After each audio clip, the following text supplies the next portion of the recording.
हाँ तो प्यारे बच्चों, कैसे हो आप? सभी का नंबर 1 एजुकेशन बोर्ड पर स्वागत है। तो आज हम पढ़ने वाले हैं सर्वनाम। सर्वनाम को इंग्लिश में कहते हैं प्रोनाउन। सर्वनाम किसे कहते हैं? जो शब्द संज्ञा के बदले प्रयोग होता है उसे सर्वनाम कहते हैं। जो शब्द संज्ञा के बदले प्रयोग हो उसे हम सर्वनाम कहते हैं। जैसे में वह, उसे, उसने, मैं, मेरा, वे इत्यादि। जैसे में देखते हैं,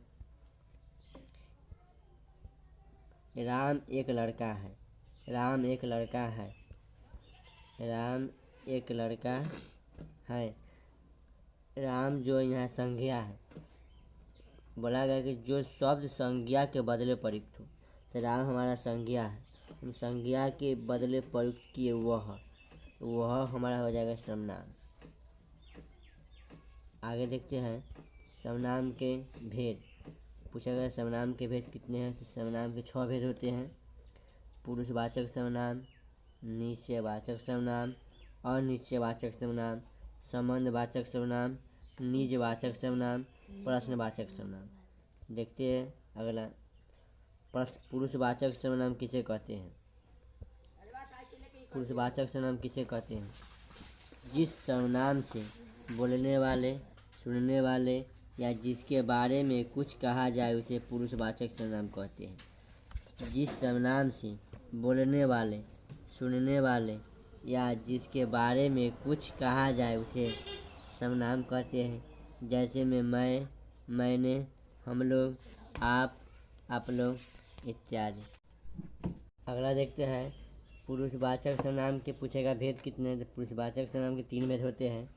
उत्तम पुरुष, मध्यम पुरुष, अन्य पुरुष। देखते हैं उत्तम पुरुष किसे कहते हैं? तो बोलने वाले को उत्तम पुरुष कहते हैं। बोलने वाले को उत्तम पुरुष कहते हैं। जैसे में मैं, मैंने, हम, हमारा, हमारी। आगे देखते हैं मध्यम पुरुष किसे कहते हैं? मध्यम पुरुष सुनने वाले को मध्यम पुरुष कहते हैं। जो सुन रहा है उसे मध्यम पुरुष कहते हैं। जैसे में तू, तुम, आप, तुम लोग, तुम्हारा, तुम्हारी इत्यादि। अगला है अन्य पुरुष। जिसके बारे में कुछ कहा जाए उसे अन्य पुरुष कहते हैं। जिसके बारे में कोई कुछ कहते हैं उसे हम अन्य पुरुष कहते हैं। जैसे में वह, वे, उसका, उसकी, उनका, उनकी। आगे देखते हैं दूसरा है कि निजवाचक सर्वनाम किसे कहते हैं? निश्चयवाचक सर्वनाम किसे कहते हैं? जिस सर्वनाम से व्यक्ति या वस्तु के अनिश्चय का बोध हो उसे हम निश्चयवाचक सर्वनाम कहते हैं। देखते हैं अगला है निश्चयवाचक सर्वनाम किसे कहते हैं? जिस सर्वनाम से व्यक्ति या भाव के निश्चय का बोध हो उसे हम अनिश्चयवाचक सर्वनाम कहते हैं। जिससे व्यक्ति या भाव के निश्चय का बोध हो उसे हम निश्चयवाचक सर्वनाम कहते हैं। जैसे में यह, वह, ये, वे। जैसे में लिखेंगे यह लड़का है, वे लड़के हैं। तीसरा है अनिश्चयवाचक सर्वनाम किसे कहते हैं? जिस सर्वनाम से व्यक्ति या भाव के अनिश्चय का बोध हो उसे हम अनिश्चयवाचक सर्वनाम कहते हैं। जैसे में कुछ, कोई, किसी इत्यादि। जैसे में देखें नदी में कोई तैर रहा है, यह अनिश्चय का ज्ञान बोला है। किसी को कुछ खिला दो, यह अनिश्चय सर्वनाम का उदाहरण है। अगला है संबंधवाचक सर्वनाम किसे कहते हैं? संबंधवाचक सर्वनाम जिस सर्वनाम से संज्ञा के साथ संबंध को जोड़ा जाता है उसे संबंधवाचक सर्वनाम कहते हैं। जिस सर्वनाम से संज्ञा के साथ संबंध जोड़ा जाता है उसे संबंधवाचक सर्वनाम कहते हैं। जैसे में जो, सो, जैसा, वैसा, जिसकी, उसकी। जो जागेगा वो पावेगा। जो, सो यह संबंध को जोड़ रहा है। जो कहा वे सुनो, यहाँ भी जो, सो, जो, वो यह संबंध को जोड़ रहा है। अगला है निजवाचक सर्वनाम किसे कहते हैं? निजवाचक सर्वनाम जिससे निजता का बोध हो उसे हम निजवाचक सर्वनाम कहते हैं।